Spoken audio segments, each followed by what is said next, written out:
నమస్తే welcome to I news. సాధారణంగా మనం రోజు ఎన్నో వార్తలు చూస్తుంటాం. కొన్ని ఆనందాన్నిస్తాయి, కొన్ని ఆశ్చర్యపరుస్తాయి, మరికొన్ని మనల్ని ఆలోచింపజేస్తాయి. ఇప్పుడు చెప్పబోయే వార్త కూడా అలాంటిదే.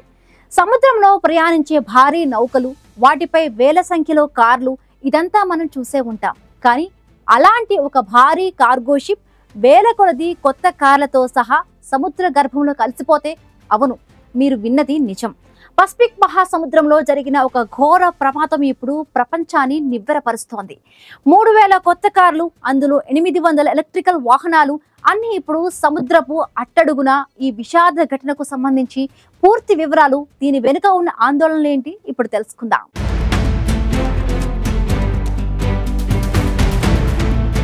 ఉత్తర పసిఫిక్ మహాసముద్రం అలాస్కాలోని అలూటియన్ దీవుల దగ్గర మెక్సికోకు బయలుదేరిన ఒక భారీ cargo ship MV Morning Midas.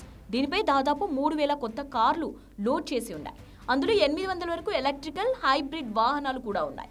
అంత సవ్యంగా సాగుతోంది అనుకున్న సమయంలో జూన్ 3న ఈ షిప్లో ఒక్కసారిగా మంటలు చెలరేగాయి. ఆ మంటలు మామూలు మంటలు కావు. వారాల తరబడి అదుపులోకి రాకుండా రగులుతూనే ఉన్నాయి. అగ్నికీలల ధాటికి నౌక నిర్మాణం పూర్తిగా దెబ్బతింది. సిబ్బంది ఎంత ప్రయత్నించినా మంటలు చల్లారలేదు.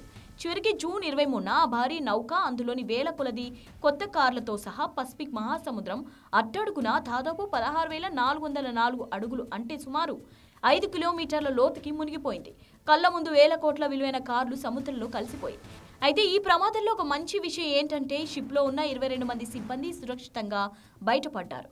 లైఫ్ బోట్ల సహాయంతో వారు ప్రాణాపాయం నుంచి తప్పించుకున్నారు. వారిని సమీపంలోని మరో నౌక రక్షించింది.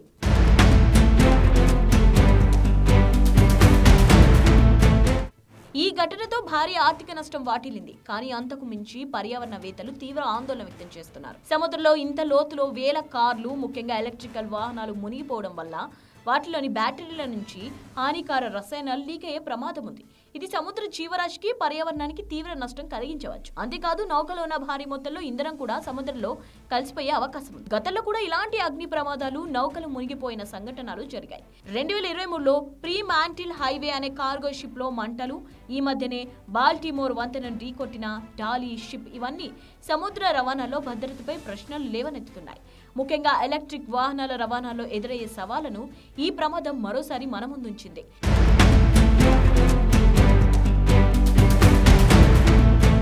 ఇది పసిఫిక్ మహాసముద్రంలో 3000 కార్లతో మునిగిపోయిన ఎంవి మార్నింగ్ మిడాస్ విషాద కథ. ఇది కేవలం వేల కోట్ల రూపాయల ఆర్థిక నష్టాన్ని మాత్రమే కాదు, సముద్ర పర్యావరణానికి కూడా పెను సవాలును విసిరింది. ఎలక్ట్రిక్ వాహనాల బ్యాటరీల నుంచి లీక్ అయ్యే రసాయనాలు, నౌకలోని ఇంధనం సముద్ర జీవరాశిపై దీర్ఘకాలిక ప్రభావం చూపవచ్చు. సముద్ర ప్రయాణాల్లో భద్రతా ప్రమాణాలను మరింత పటిష్టం చేసుకోవాల్సిన ఆవశ్యకతను, అలాగే పర్యావరణ పరిరక్షణ బాధ్యతను ఈ ఘటన మరోసారి మనందరికీ గుర్తు చేసింది.